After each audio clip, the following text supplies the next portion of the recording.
Can a pressure cooker make meatballs so good that they'll make someone want to marry you? Today, we're putting this viral recipe into the Instant Pot for the ultimate test. Using a secret trick so our meatballs don't get mushy, and building the richest, creamiest sun-dried tomato sauce in under 20 minutes. Will it pass the ultimate taste test? Let's get cooking. We're gonna start with the meatballs.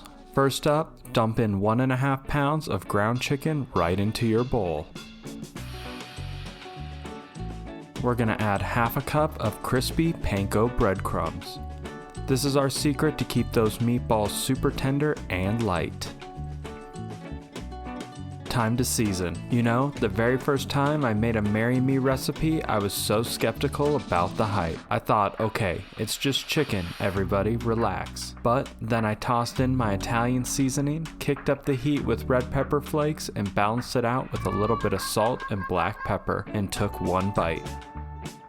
Folks, I'm not even kidding. I almost proposed to my own cooking right then and there. The combination of classic herbs with a sneaky little kick of heat is an absolute game changer, and it's what makes for a legendary dish. Once you try this flavor combo, you'll see exactly why people fall head over heels for it.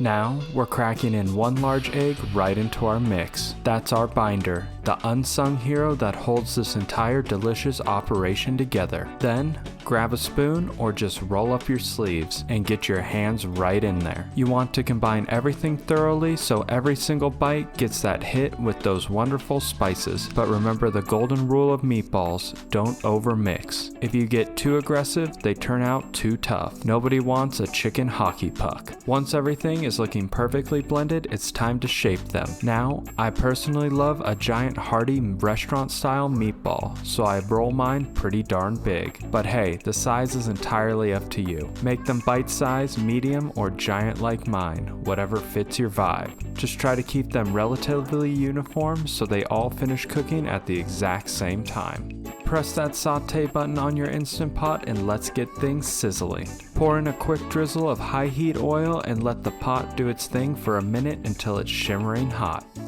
Now, time for the golden rule of Instant Pot cooking. Do not overcrowd the pot. If you cram all of these in there at once, they'll steam instead of sear.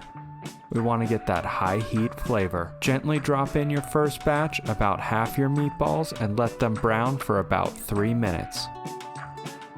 Remember, we're not trying to cook them all the way through right now. We just want that beautiful caramelized golden crust on the outside to lock in all of those juices. Look at that sizzle. Once batch number 1 has that gorgeous brown coat, transfer them to a plate and drop in your second batch and repeat the magic. When that final meatball is browned and is sitting on the plate with its friends, go ahead, hit that cancel button to turn off saute mode. Beautiful. Pour in 1 cup of chicken broth right into the bottom of the pot. Now, grab your spoon and start scraping up all those delicious brown bits stuck to the bottom. Don't skip this step, folks. Deglazing is the ultimate secret to prevent that dreaded burn warning from the Instant Pot, while adding insane flavor. In goes half a cup of sun-dried tomatoes. Make sure you drain off that extra oil first so our sauce stays nice and silky. Now, take your spoon and spread them out into an even layer along the bottom so they cook up perfectly. Now, set your steamer basket right inside the pot on top of those tomatoes. Go ahead and arrange all your brown meatballs inside the basket. I personally love keeping them separated so they hold their shape perfectly, but if you don't have a basket, don't worry at all. You can place them directly into the pot. Lock that lid into place and make sure the valve is set to sealing, and hit pressure cook for just 5 minutes. Once that timer beeps, let the pot sit and naturally release pressure for 5 minutes before manually venting the rest. Open that lid, carefully lift those beautiful meatballs out, and set them aside while we build that incredible sauce. Drop in 2 tablespoons of butter and let that melty goodness start building our delicious sauce.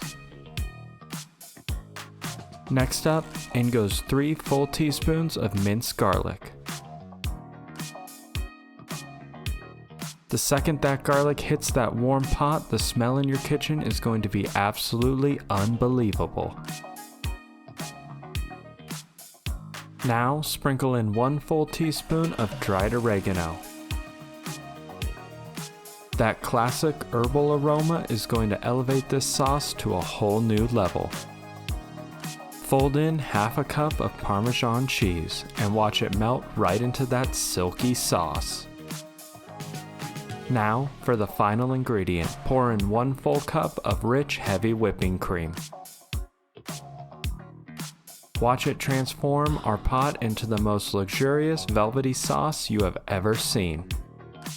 Hit saute mode one last time and bring everything together. Give that sauce a nice steady stir and let it gently simmer for 2 to 3 minutes so all those incredible flavors meld into creamy perfection.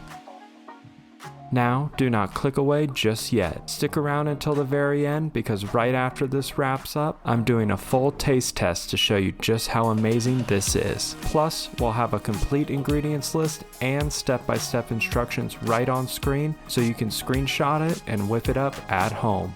Once that sauce is shimmering and thick, drop those juicy meatballs right back into the pot. Give it a gentle toss and make sure every single one of them is completely blanketed in that rich velvety sauce. Hit cancel to turn off saute mode, and just like that, dinner is served.